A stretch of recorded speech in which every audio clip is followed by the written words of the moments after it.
Good morning सभी को, good morning. चलिए देखिए, हम लोग आ गए हैं भाई अपना अगला चैप्टर लेके अंतिम प्रयास में। केमिस्ट्री का देखिए, 10th का जो केमिस्ट्री है साइंस का, देखिए इसका तत्वों का आवर्त वर्गीकरण, तत्वों का आवर्त वर्गीकरण। ठीक है, इस चैप्टर में देखिए हम क्या पढ़ेंगे भाई, तत्व से संबंधित उसका आवर्त जो सारणी बना है वो कैसे है, आवर्त सारणी के नियम, कितने आवर्त सारणी है और कैसे उसमें उसके गुणों का परिवर्तन होता है। ठीक है, तो चलिए भाई हम स्टार्ट करते हैं इस क्लास का। देखिए क्वेश्चन पहला देखिए क्या है, लिथियम का विकर्ण संबंध होता है। लिथियम का देखिए जो विकर्ण संबंध होगा, देखिए कैसे चलता है। देखिए भाई, देखिए ऐसे देखिए होता है ना, देखिए लिथियम, बेरिलियम, बोरान, कार्बन, ऐसे होता है। नीचे देखिए क्या रहता है, देखिए भाई हमारा देखिए सोडियम, ठीक है, मैग्नीशियम, एल्युमिनियम। तो लिथियम का विकर्ण संबंध देखिए किससे होता है भाई, देखिए मैग्नीशियम से होता है। किससे होता है? मैग्नीशियम से। लिथियम का विकर्ण संबंध किससे होगा? मैग्नीशियम से। क्लियर है? मैग्नीशियम से। चलिए अगला देखिए भाई क्या है, एक तत्व के क्लोराइड का सूत्र MgCl2 है, इसके ऑक्साइड का सूत्र क्या होगा? क्लोराइड का सूत्र क्या है? MCl2 है। ठीक है, तो इसके ऑक्साइड का सूत्र क्या होगा? देखिए भाई MCl2 से हम देख रहे हैं, देखिए MCl2 में देखिए यम का संयोजकता 2 है और क्लोरीन का देखिए कितना है? 1 है, इसलिए ये बना है MCl2। अब देखिए ऑक्साइड जब बनाएंगे देखिए तो इसका संयोजकता तो देखिए 2 ही रहेगा, इसका भी 2 कट के क्या आ जाएगा? 1 तो क्या आ जाएगा? MO। क्या हो जाएगा भैया? MO। क्या हो जाएगा? B number, MO। ठीक है, आगे देखिए है, एक तत्व यम के कार्बोनेट का सूत्र देखिए MCO3 है। इसमें कह रहा है कि क्लोराइड का सूत्र क्या होगा? इसके क्लोराइड का सूत्र क्या होगा भैया? क्लोराइड का सूत्र क्या होगा? ठीक है, फिर देखिए वही बात आ जाएगी। देखिए MCO3 में देखिए इस पर देखिए M पर देखिए +2 चार्ज आएगा और CO3 पर देखिए -2 चार्ज आएगा। मतलब इसका देखिए संयोजकता क्या है? 2 है। अब जब क्लोराइड लिखेंगे तो इसका 1 आएगा, फिर कितना आ जाएगा? MCl2 आ जाएगा। कितना आ जाएगा भैया? MCl2 A number. क्या हो जाएगा? MCl2। क्लियर है? MCl2। आगे देखिए है, तत्व XCl2 सूत्र वाला एक क्लोराइड बनाता है जो एक ठोस है जिसका गलनांक अधिक है। आवर्त सारणी में यह तत्व संभवतः किस समूह के अंतर्गत होगा? किस समूह के अंतर्गत होगा? देखिए भाई, यह देखिए किस समूह के अंतर्गत होगा, ये पूछा है। तो देखिए इसमें पहले तो देखिए XCl2 है, तो X की संयोजकता देखिए Cl2 की देखिए माइनस रहेगी, देखिए 2, तो इसका +2 रहेगा।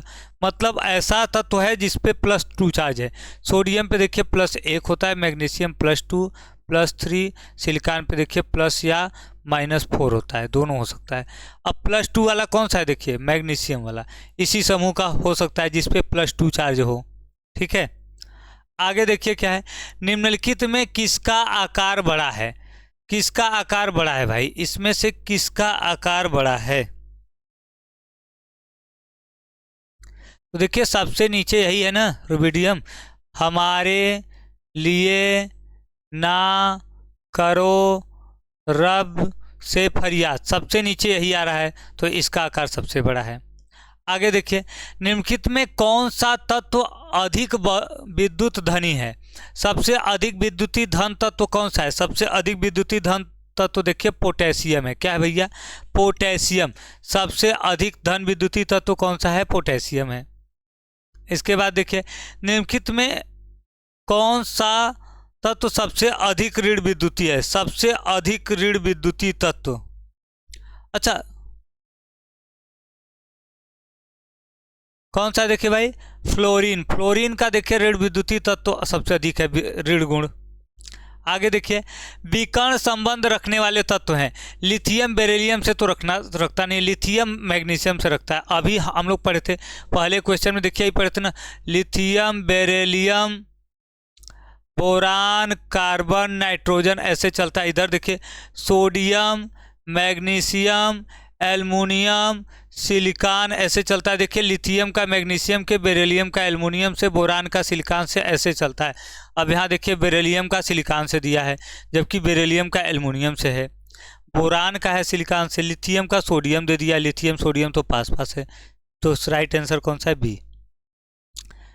नियान है, नियान क्षार धातु है, अक्रिय धातु है, उपधातु है, संक्रमण धातु है।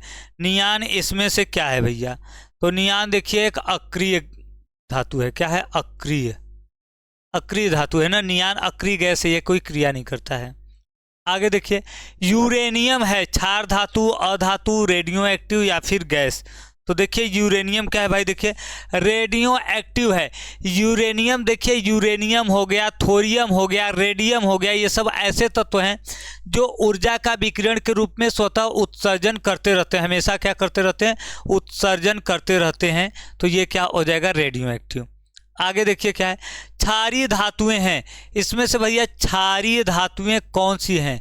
क्षारीय धातुएं बेरिलियम, मैग्नीशियम, कैल्शियम या लिथियम, सोडियम, पोटेशियम या क्या कहते हैं? देखिए बोरान, एल्युमिनियम या गैलियम या कैल्शियम, सिल्वर और गोल्ड, कौन सा है इसमें से भाई?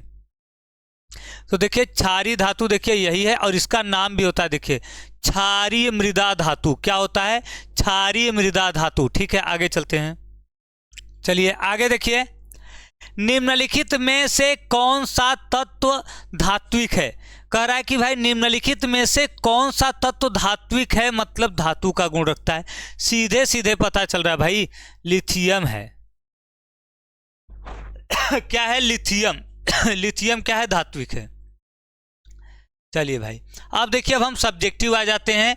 ऑब्जेक्टिव हमारे हो गए कंप्लीट और सब्जेक्टिव आ गए हैं। एक बार जितने भी लोग जुड़े हैं भाई, सभी लोग लाइक और शेयर कर दीजिए। अब हम लोग चलते हैं सब्जेक्टिव क्वेश्चन की ओर। किसकी ओर चलते हैं? देखिए सब्जेक्टिव।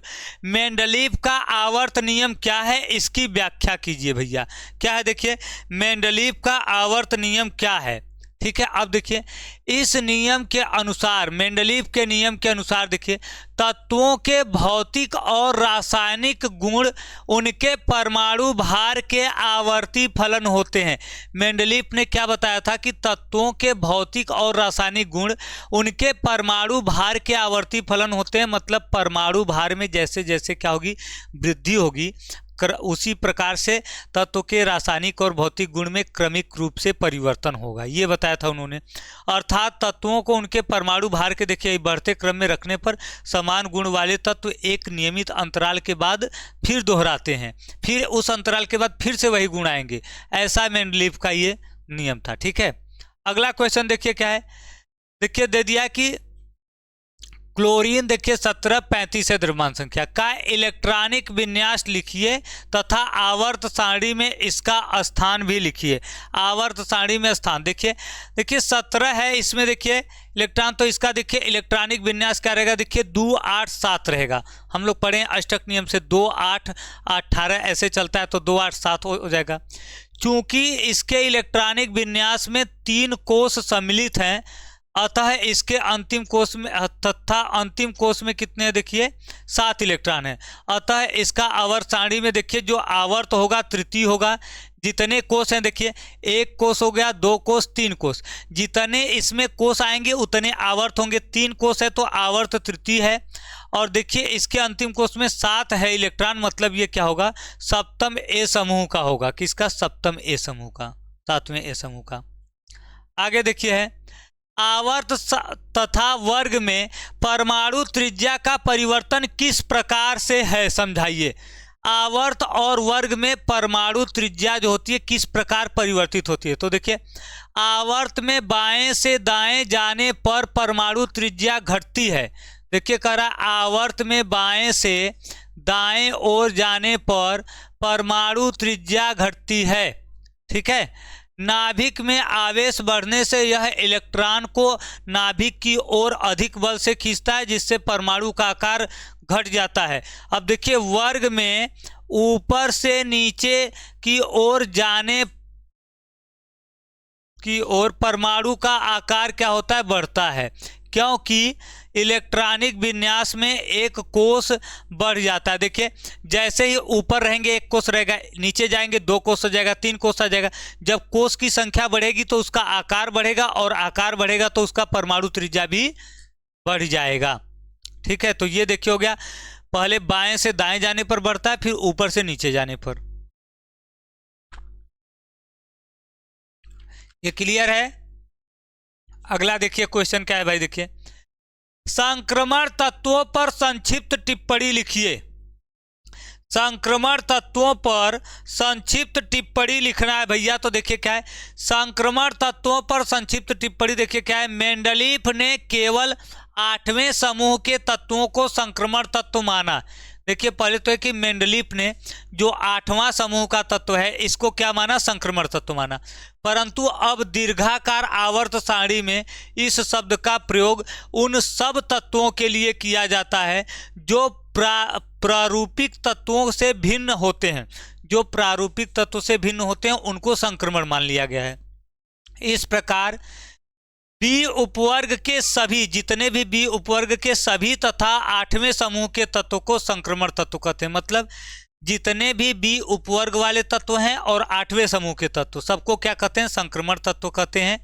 इनके गुण देखिए क्या क्या है, ये रंगीन आयन बनाते हैं, रंगीन आयन बनाते हैं। ये उत्प्रेरक की तरह कार्य करते हैं, मतलब किसी अभिक्रिया में उत्प्रेरक का कार्य करते हैं, अभिक्रिया की दर बढ़ाने या घटाने का कार्य करते हैं।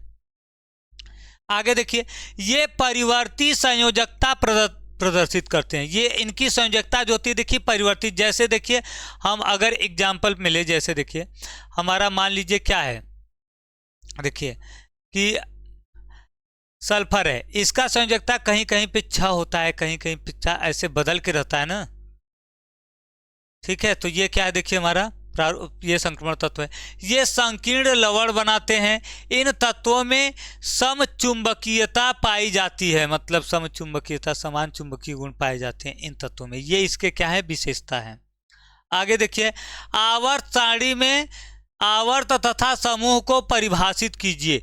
ये भी देखिए इंपॉर्टेंट है और इसके आगे अभी आएगा एक आध दो क्वेश्चन या एक आध क्वेश्चन बाद आ सकता है। क्या आएगा भैया, आवर्त सारणी में आवर्त और वर्ग की विशेषताएं, तो ये इंपॉर्टेंट है। देखिए आवर्त क्या, देखिए आवर्त सारणी में 6 क्षैतिज पंक्तियां आवर्त कहलाती हैं, जिन्हें संख्या 1 से 6 तक अंकित करते हैं, और 8 ऊर्ध्वाधर स्तंभ को समूह कहते हैं। इनको रोमन पद्धति में जैसे 1 2 3 4 5 6 7 8 लिखते हैं। जो ऊर्ध्वाधर कालम रहता है, देखिए जो ऐसे ऐसे कालम रहता है, इसको हम क्या बोलते हैं, वर्ग बोलते हैं, 8 है। और ऐसे ऐसे जो है देखिए पंक्तियां, इनको क्या कहते हैं, आवर्त बोलते हैं। ठीक है, तो 6 देखिए कह रहा है कि 6 क्षैतिज पंक्तियां, इनको आवर्त कहते हैं और ऊर्ध्वाधर को वर्ग कहते हैं। आगे देखिए, मेंडलीव की आवर्त सारणी क्या है, इसके 2 लाभ लिखिए। मेंडलीव की आवर्त सारणी क्या है और मेंडलीव की आवर्त सारणी के 2 लाभ भी लिखना है भैया। क्या लिखना है, देखिए 2 लाभ। ठीक है,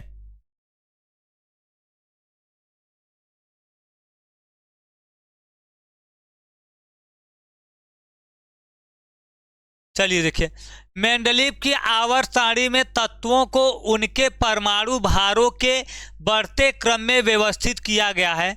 इसमें 8 वर्ग हैं। प्रत्येक समूह को उप समूह ए और बी में विभाजित किया गया है। ये मेंडलीव की आवर्त सारणी है।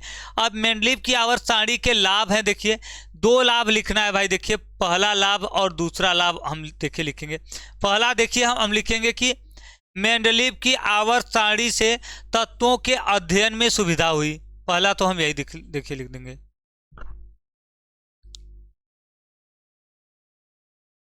मेंडलीव की आवर्त सारणी से तत्वों के अध्ययन में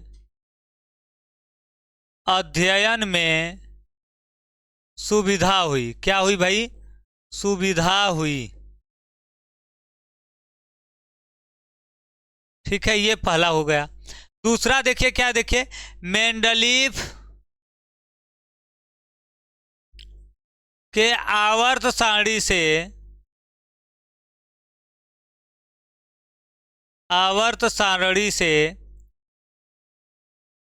तत्वों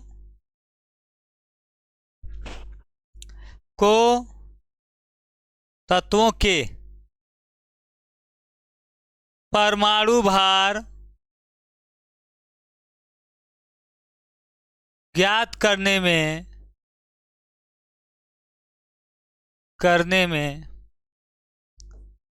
सुविधा हुई।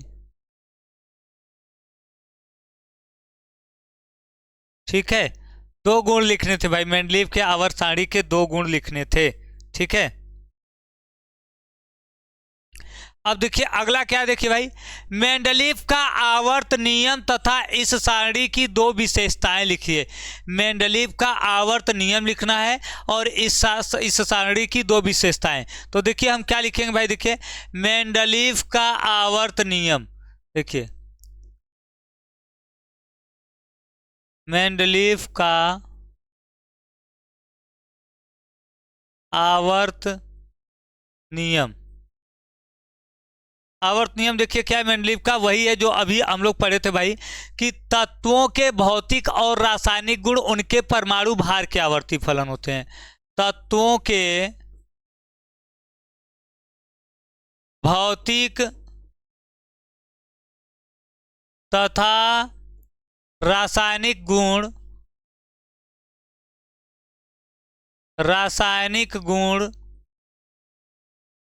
उनके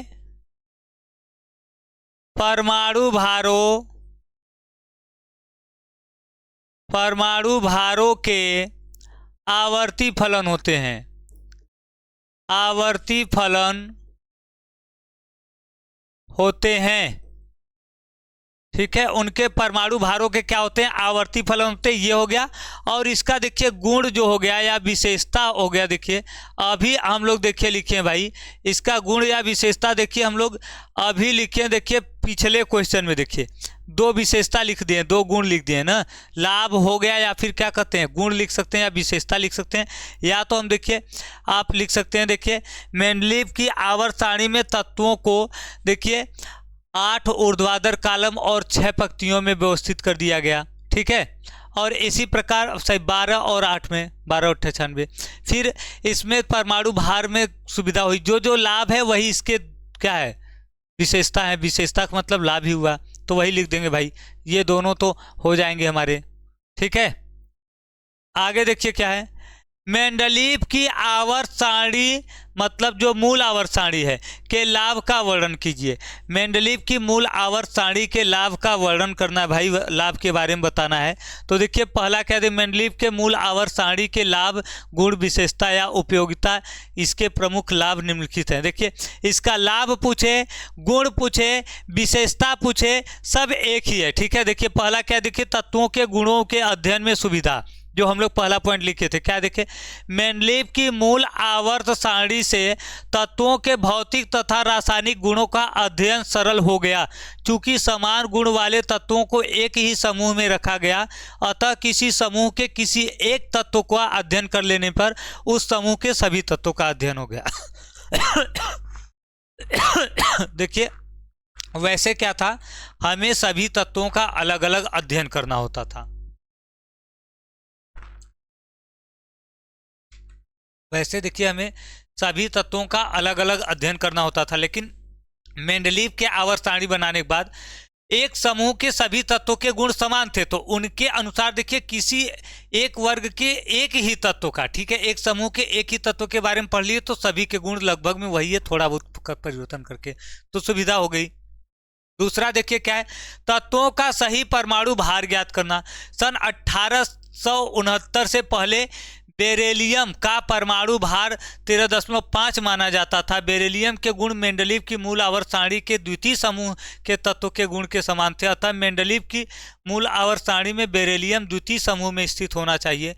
इस स्थिति में बेरिलियम का परमाणु भार लिथियम के परमाणु भार 7 तथा बोरान के परमाणु भार 11 के मध्य होना चाहिए। इससे मेंडलीव ने निष्कर्ष निकाला कि बेरिलियम का परमाणु भार 13.5 नहीं है बल्कि 9.4 है। ठीक है, और बाद में इसको लगभग में 9 माना गया। देखिए तो मेंडलीव के आवर्त सारणी से सुविधा मिली ने जब परमाणु भार के बढ़ते क्रम में रखे, तो देखिए इसका परमाणु भार पहले माना जाता था 13.5, कितना 13.5, लेकिन जब मेंडलीव ने इसे देखा तो ये देखिए क्या है, देखिए भाई द्वितीय समूह में आ रहा है, मतलब लिथियम और क्या कहते हैं, देखिए किसके किसके भाई, देखिए लिथियम और बोरान के बीच में आ रहा था ना, लिथियम बेरिलियम बोरान। अब बोरान का तो कितना होता है, 11 होता है, और बेरिलियम क्या हो रहा है, बोरान से पहले आ रहा है गुण के अनुसार, तो उसका परमाणु भार कम होना चाहिए, लेकिन 13.5 है। तो मेंडलीफ ने इसे दिखाया कि दोनों के बीच में कितना आएगा, 9.45 के लगभग आएगा। बाद में प्रयोग द्वारा इसी को 9 सिद्ध किया गया। तो इस प्रकार इनका जो आवर्तसारणीय तत्वों का परमाणु भार ज्ञात करने में भी देखिए सुविधा किया। आगे देखिए, नए तत्वों की खोज में मेंडलीफ ने आवर्त सारणी बनाते समय जहां पर कुछ रिक्त स्थान छोड़ दिए थे, जिससे देखिए जब नए तत्व को खोजा जा रहा था तो जहां पे खाली स्थान है वहां पे जो तत्व खोजा जाएगा उसका भार उसके अगल बगल के परमाणु भार के लगभग में मिलता जुलता रहेगा। पहले वाले से थोड़ा अधिक होगा, बाद वाले से थोड़ा कम होगा। उसका गुण भी उस समूह से मिलता जुलता रहेगा। तो जब उसके देखिए भार के बारे में पता रहेगा, उसके हमें गुण के बारे में पता रहेगा, तो उसका अध्ययन करने में, उसको खोजने में भी क्या होगी, सुविधा होगी ना। जैसे अब कोई चीज़ खोजी जाए, अब उसका पता रहेगा तब ना। अब किसी का मान लीजिए बच्चा खो जाए, अब बस कह देगा कि मेरा बच्चा गायब हो गया है, मेले में खो गया है। अरे भाई कोई उसके बच्चे को देखा होगा, उसका फोटो, उसका रंग कुछ बताएगा तब तो कोई खोजेगा। बस बच्चा खो गया, किसी और के बच्चे को लाके खड़ा कर देंगे। तो अब मेंडलीफ की आवर्त सारणी में जब ये समूह में क्या किए, स्थान कहीं कहीं छोड़े, तो उसका भार दोनों अपने अगल बगल के भार के बीच में रहेगा। ठीक है, जैसे 10 वाला पता है, 15 वाला पता है, बीच में एक स्थान खाली हो गया। अब जो वहां तक तो भरा जाएगा उसका परमाणु भार 12-13 के लगभग होगा, दोनों के बीच में ना 12-13 के लगभग होगा। परमाणु भार पता रहेगा, उसका गुण उस समूह से मिलता जुलता रहेगा, तो आसानी से खोज सकते हैं।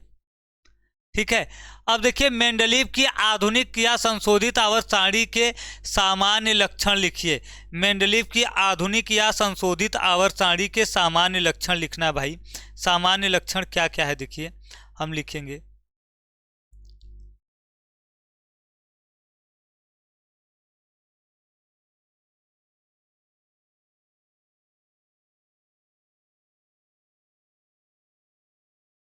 आवर्तों के केवल देखिए आवर्त के सामान्य लक्षण लिखना है, तो हम पहला पॉइंट लिखेंगे। देखिए आवर्त के, देखिए आधुनिक संशोधित आवर्त सारणी ना,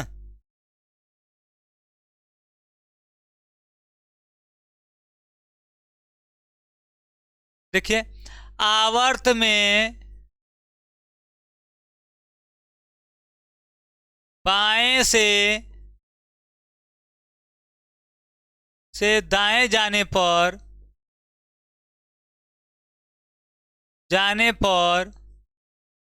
संयोजकता पहले 1 से 4 तक, 1 से 4 तक बढ़ती है, फिर 4 से 1 तक घटती है। 1 से 4 तक बढ़ती है, फिर 4 से 1 तक घटती है। जैसे देखिए अगर हम कोई ले ले भाई आवर्त सारणी, जैसे देखिए क्या है हमारा, देखिए लिथियम है ना, बेरिलियम है, बोरान है, कार्बन है, नाइट्रोजन है, ठीक है, ऑक्सीजन है, फ्लोरीन है। तो देखिए अब इसमें आगे फिर यहाँ रहेगा, तो देखिए इसकी संयोजकता क्या होती है, +1, +2, +3, +4 या -4 लिख सकते हैं। फिर देखिए आ जाएगा क्या, -3, ठीक है, -2, -1। तो देखिए संयोजकता इसका क्या हो रहा है, देखिए पहले 1 से 4 तक बढ़ रहा है, फिर 4 से 1 तक क्या हो रहा है, घट रहा है। ठीक है, पहले बढ़ रहा है फिर घट रहा है, ये हो गया। इसके बाद देखिए क्या आ जाएगा भाई आगे, अब हम देखिए क्या लिखेंगे। देखिए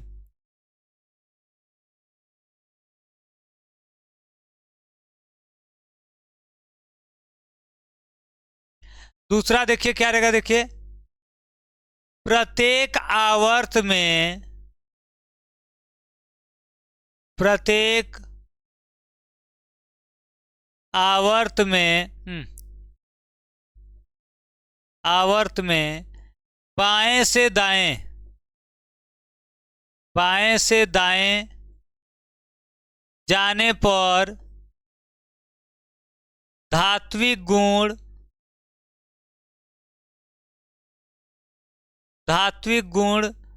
घटता है। ठीक है ना भाई। देखिए बाएं से दाएं जाने देखिए, लिथियम अधिक धात्विक गुण है, बेरिलियम उससे कम, बोरान और कम, कार्बन आ जाता है उपधातु की श्रेणी में। और देखिए नाइट्रोजन अधातु हो गया। अधातु मतलब बाएं से दाएं जाने पर धातु की जो है, मतलब धातु का जो गुण है वो घट रहा है, अधातु का क्या हो रहा है, बढ़ रहा है। ठीक है, आगे हम देखिए क्या लिखेंगे। देखिए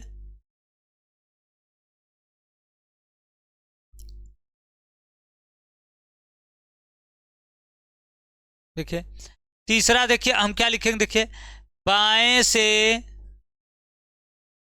दाएं जाने पर परमाणु क्रमांक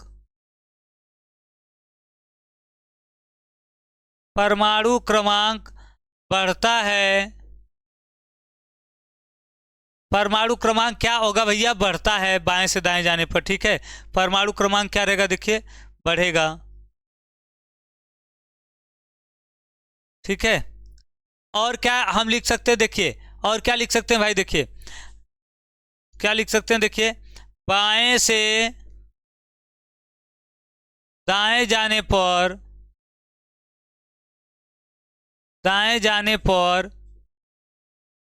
क्या रहेगा, देखिए परमाणु त्रिज्या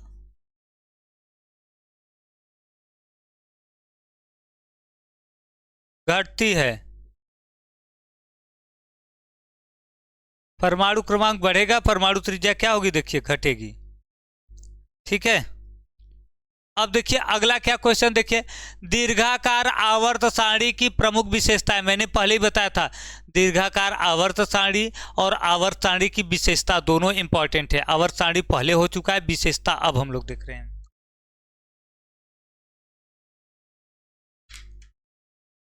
चलिए देखिए, यह सारणी तत्वों के अधिक मौलिक गुण पर आधारित है। मतलब अधिक मौलिक गुण जिस पर ज्यादा विश्वास किया जाता है। देखिए जो इसका क्या है, देखिए क्रमांक है। द्रव्यमान के देखिए बढ़ते क्रम में रखने पर कभी कभी द्रव्यमान घटते बढ़ते क्रम में हो सकता है, लेकिन जो क्रमांक है उसका स्थान है ये तो नहीं बदल सकता है।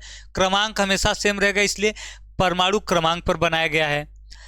इसमें तत्वों की स्थिति का सीधा संबंध उसके परमाणुओं के इलेक्ट्रॉनिक विन्यास से है। मतलब तत्वों की स्थिति जो रखी गई है वो उनके इलेक्ट्रॉनिक विन्यास को ध्यान में रखते हुए रखा गया है, इलेक्ट्रॉनिक विन्यास के आधार पर। आगे देखिए, इससे तत्वों के रासायनिक गुणों में समानता, भिन्नता तथा अन्य क्रमिक परिवर्तन का स्वयं ही आभास हो जाता है। जब देखिए इसके क्या करेंगे, देखिए परमाणु क्रमांक का भी मैच कराएंगे और इलेक्ट्रॉनिक विन्यास का भी मैच कराएंगे, तो इसमें जो भिन्नता हो रही थी कभी कभी पर भौतिक गुण रासायनिक गुण में, वो उसका पता अपने आप चल जाएगा, वो सही हो जाएगा। ठीक है, आगे क्या है, देखिए इस आवर्त सारणी को याद करना सरल है। इस आवर्त सारणी को हम आसानी से याद भी कर सकते हैं। उसमें उप समूहों को बिल्कुल ही पृथक कर दिया गया है। इसमें उपसमूह को बिल्कुल ही क्या कर दिया गया, पृथक कर दिया गया, अलग, तथा उपसमूहों के अंतर्गत सभी तत्व परस्पर समानता दर्शाते हैं। इस सारणी में आगे और भी विभाजन किए गए हैं, जैसे सक्रिय तत्व, संक्रमण तत्व, विरल मृदा धातु, लेंथेनाइड, एक्टिनाइड, सबको अलग अलग स्थान दे दिया गया है। अभी इसके पहले क्या था, लेंथेनाइड एक्टिनाइड को सारणी से बाहर स्थान दिया गया था, लेकिन दीर्घाकार आवर्त सारणी में उसी में स्थान दे दिया गया सारणी के अंदर।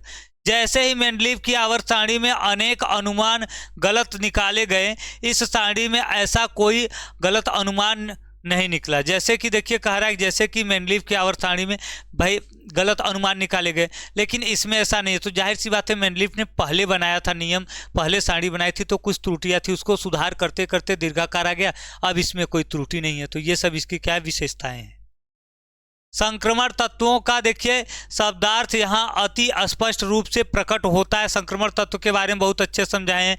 विरल मृदा धातु जैसे लेंथेनाइड है तो देखिए 58 से 71 तक।